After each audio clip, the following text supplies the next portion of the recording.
Hello, everybody. Elizabeth here. We have with us today Fionuala. So, welcome, Fionuala, to this interview. She will share out her story, how she was feeling before, like 2-3 months ago, and her progress in the healing journey. So, tell us, Fionuala, your story from the beginning. So I had chronic stomach pain for about 1 year and went to different doctors, and they couldn't give any explanation for it beyond stress. And it got to the stage where the stomach pain was so bad that I couldn't work, and I ended up with a kind of a burnout. And so I have been on sick leave from work for 1 year and have just started a reintegration into work 4 months ago. And when I was signed off with burnout, the occupational doctor told me that when the stress goes, the stomach pain will go. It's related to stress and anxiety. And so if you calm down, the stomach pain will go away. And 1 month passed, 2 months passed, 3, 4, 5, 6 months, and still this chronic stomach pain. So Did you take any medications? Did they give you any medications? No, I wasn't given any medication at that time. After that, later on. Yeah. Then I went to, so I was referred to a dietitian who ran a number of tests. So like a microbiome stool test where they're able to look at the bacteria in your stool, and that gives an indication of the state of your gut. So that test revealed that I had the condition called leaky gut and also dysbiosis. So there was an imbalance in the bacteria, Usually stomach that as well together. as the leaky gut. Yeah. So, and also she also ran blood tests to look for food intolerances and came up with kind of a list of foods that I should avoid. The stomach pain, so I was given a diet. I was told to cut out gluten, dairy, and the other foods that had come up on the food intolerances list, but I wasn't given a lot of guidance about what to eat. I was given a list of things not to eat, and was kind of left to my own devices to work out what to eat. And what I like, so during the months where I had chronic stomach pain, there was no clear pattern. So some days I could eat something and it would go down okay, and then other times I would eat the same thing and it would cause huge amount of pain that would last for 3-4 days, maybe 7 days, huge discomfort. And so I built up a huge anxiety around food and eating, because it was that anytime I opened my mouth to eat something, I didn't know what was going to happen. Maybe it would go down well, or maybe it would cause inflammation and pain that would last for 7 days. And so that obviously doesn't help with the condition, because if it's related to anxiety and you're anxious about eating and then your whole system is tense, then the inflammation can also happen, or the tension doesn't help with digestion. I still was completely lost, and I had a little bit of guidance on what not to eat, but I still didn't know what to eat. And I continued with the chronic stomach pain. Sometimes at times I think it actually got worse, and I felt very, very lost. I think I was clinically depressed, but I felt a sense of doom, and that I'm never going to get better. I'm going to be like this for the rest of my life. There's no way to heal this condition. I'll never have a normal relationship. Yeah, hopeless.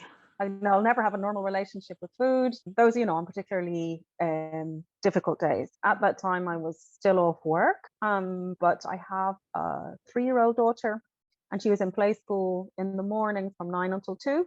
But then every afternoon I was with her, and it is really difficult when you have chronic stomach pain, no energy to look after a toddler.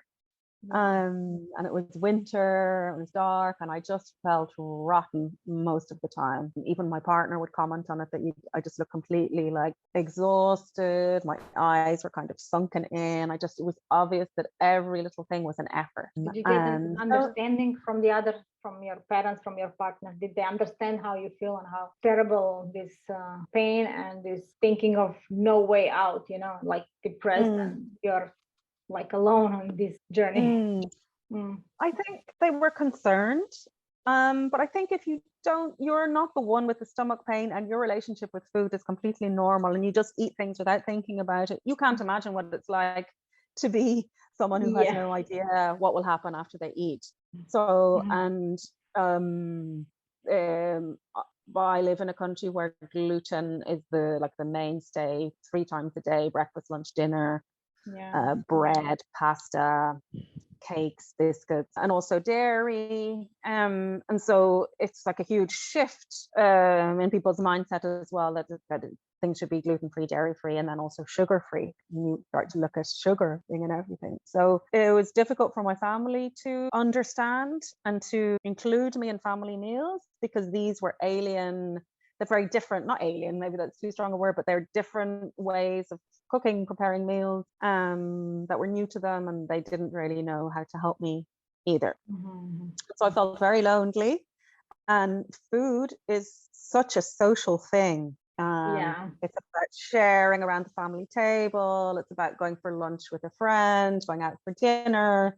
And I just couldn't enjoy any of those things. And meal times, especially if I was home visiting my family, caused stress, because they wanted to help and prepare something, but I wasn't sure about the ingredients that they'd included, and I was, I'm not going to eat that, or I would eat it because I felt guilty that they prepared this food for me, and then for me to say, no, I'm not going to eat it, and then it would go wrong, and then I'd feel miserable for 3 days and think, why did I eat that? So you couldn't live like a normal life, like everybody else. Exactly. Yeah. So I think it's very isolating.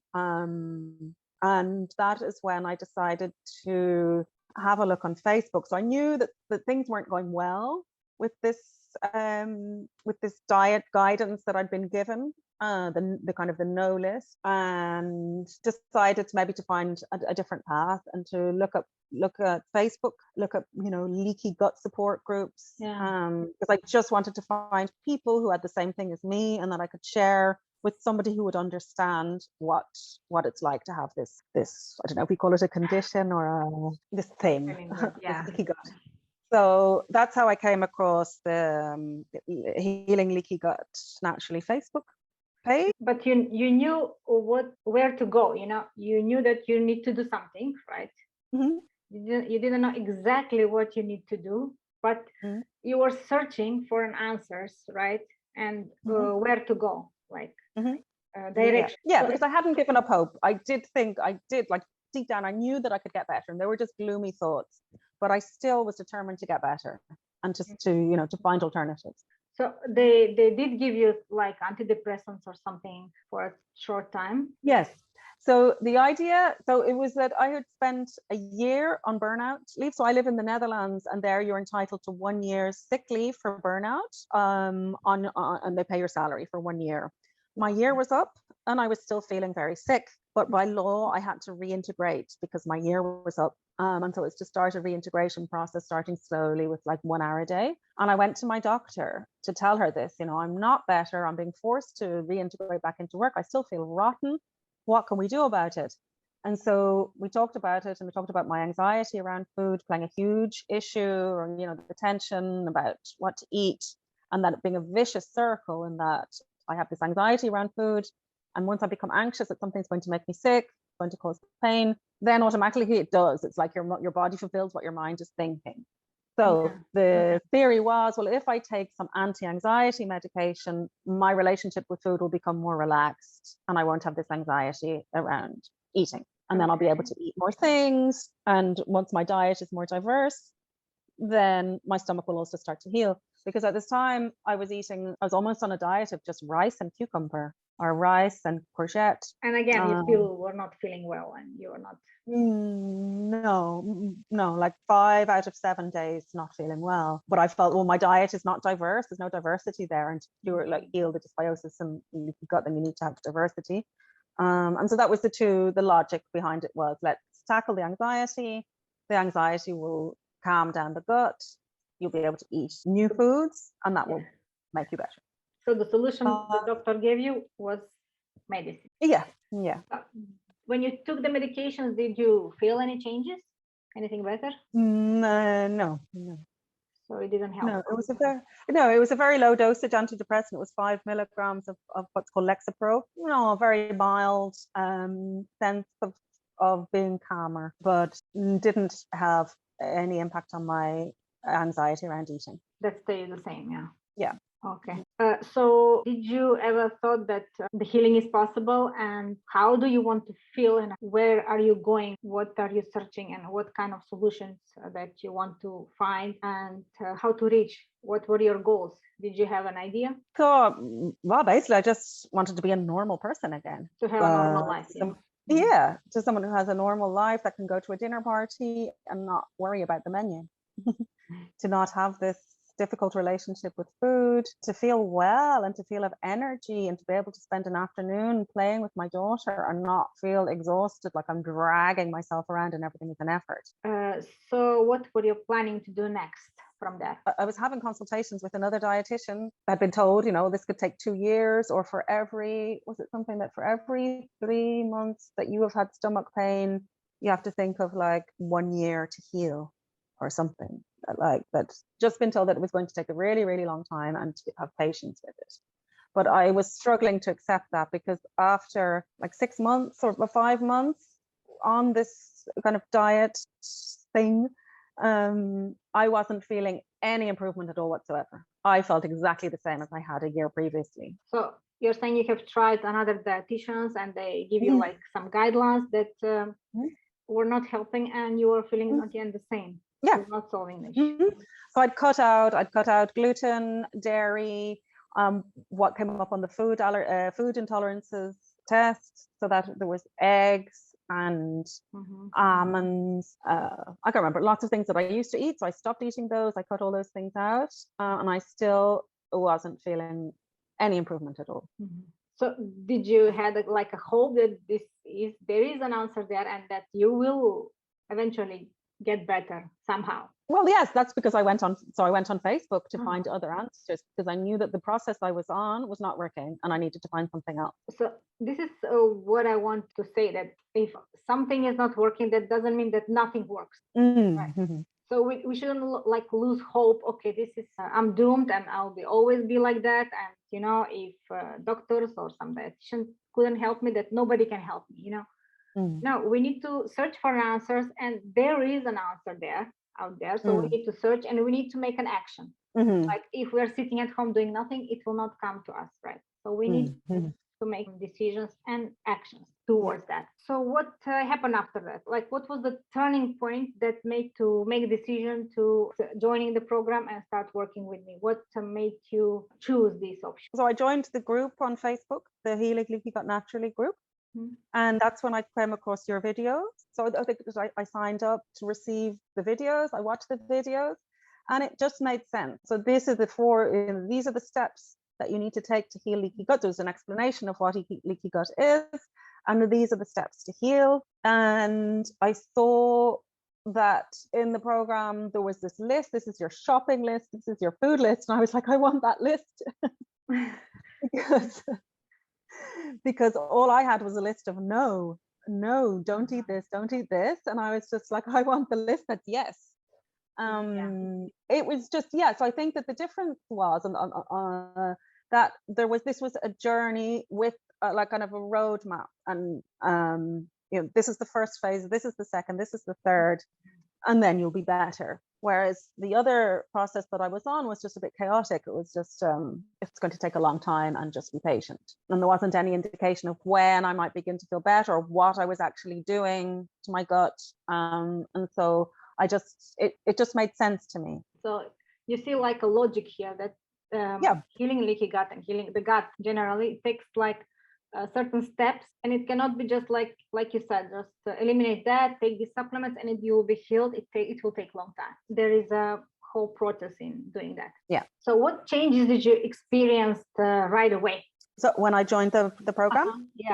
So I think that having the food list was really a big change for me, because it helped my anxiety a lot, because I knew this is the safe list of foods that a person with leaky gut can tolerate, and you can just eat anything from this list, or also the menu suggestions. It just really helped with my anxiety, I think, was having the list. And I was able to I went home to Ireland, I was able to give the list to my parents and say, these are the foods that I can eat.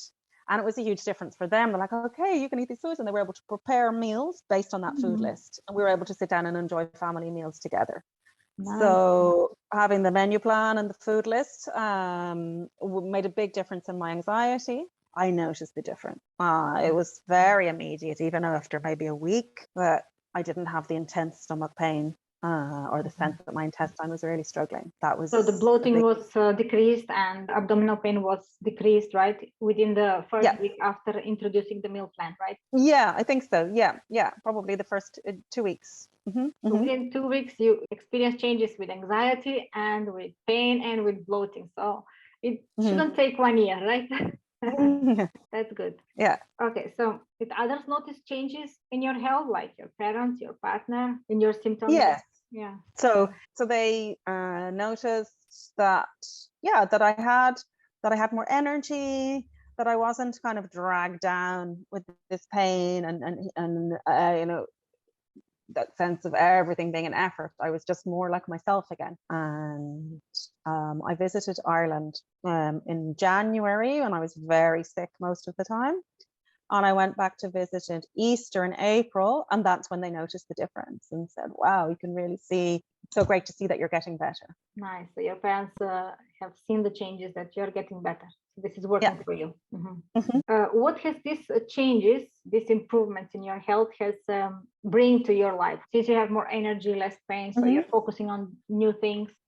Yes. So I did start the reintegration to work. I'm still just working like 2 hours a day.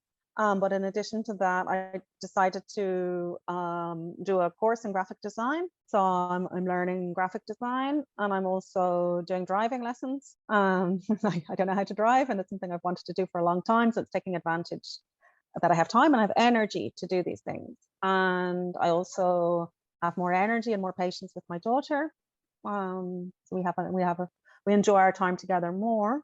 I think also a big change is just a kind of awareness of healthy eating, and that you can eat really like tasty things and just all natural ingredients. That I think I'm just a lot healthier now than I was before. I mean, I didn't eat very unhealthily before, but now, especially, I think cutting out sugar and gluten, it opens up a world of possibilities for you as well. I think that people think, oh my God, that it's such a reduction, like, oh, no gluten, no dairy, but actually it opens you up to so many new foods. There are so many new, and I mean, other foods that are also good and healthy for you, and no need to eat gluten. Yeah. Maybe after a while, when your gut will become more stronger, you can sometimes you can have without any issues. I'm sure that we'll reach that point for sure. Yeah. And also, you said recently you have gone to doctor and all the tests are perfect. What they told you,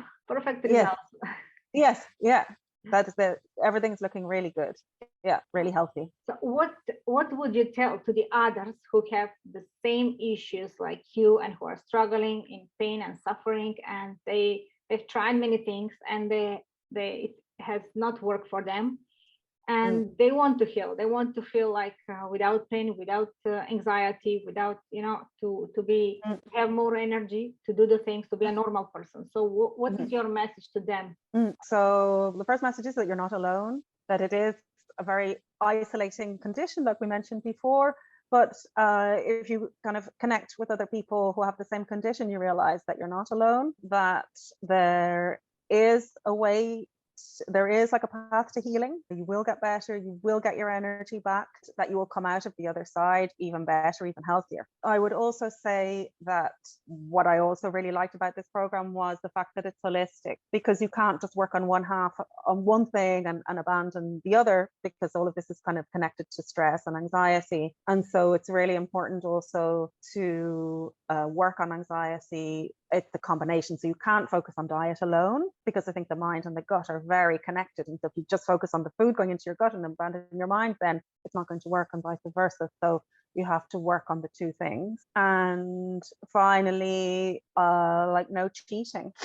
That I've learned the hard way that so I found that there's days when my stomach feels good and I think, oh, I'll just have an ice cream, it's a sunny day and I'm going to enjoy like a milky creamy ice cream in the sun with friends, and then boom, back to pain, bloating, discomfort.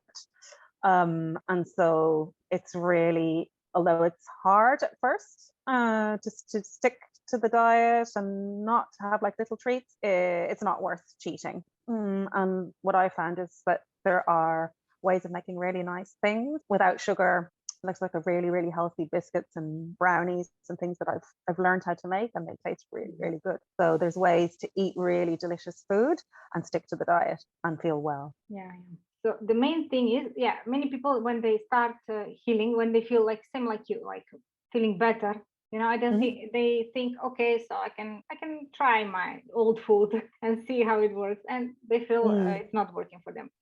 This, as I said, after we finish all the 4 steps in the healing journey, later on, you will have a chance to eat those things without having any reactions. But we must finish the whole process in the healing of the gut. You understand the process now. Occasionally, later on, like I do sometimes, and without any issues. So occasionally, you will be able to eat this kind of food and hang out with friends and go with dinners without any problem. Great. Yes. That's the target. So the main thing is here is just to let everybody know that there is possibility for healing. It is out there, and they can reach out anytime. The main issue here is they want to heal, and they need to believe that they can heal, because our bodies can heal, right? And they need to make the action towards that. Right. So they need to do something, to enroll in program, to join the groups, to do something. If something didn't work before, maybe something new will work. That's why it's called healing journey. It's not like one thing and you're done. Yeah. So you need to learn many things about yourself, about your lifestyle, about the food that you eat that is good for you, which is not same for everybody. Something which is good for you is not good for somebody else. So it's a learning process. And it's possible for everybody to do that, right? So this is the main thing that I want to say, that healing is possible. And we want to live like a happy and healthy life and do the things that we want. Like you said, you start new things like driving lessons, like enroll in a new course for graphic design. And you are also start to work again, and you have energy to do all of that again. And without any issues, and you don't have anxiety, and you're not feeling tired. I mean, normal tiredness from working too much, but not exhausted without energy to do these things. So yes, exactly. It feels like just normal tiredness, not stomach inflammation tiredness. Thank you for coming to this interview and helping people understand that there is possibility and there is a way for healing there, and they're not alone, right? No. We are all in this together. So I wish everybody can become a better person and healthier person, and they can do the things that they love in their life, not to suffer and just let the days pass by. And because the time that we are losing, it will never come back. We need to use it wisely and to use it with a purpose to serve us, to do things that we want, right? And we can only do them if we are feeling healthy and happy. Yeah, I mean, I spent a year really suffering, and I look back and I think I didn't need to suffer. If I'd had proper guidance, I wouldn't have had that year of just feeling really, really rotten. And I look back on that year and I realized now I am a new person. Who I am like today, how I feel compared to a year ago is amazing. Yeah. Okay. Thank you very much for coming. It was nice talking to you, and we'll stay in touch. Yes. Okay. Thanks a million. Okay. Bye. Bye.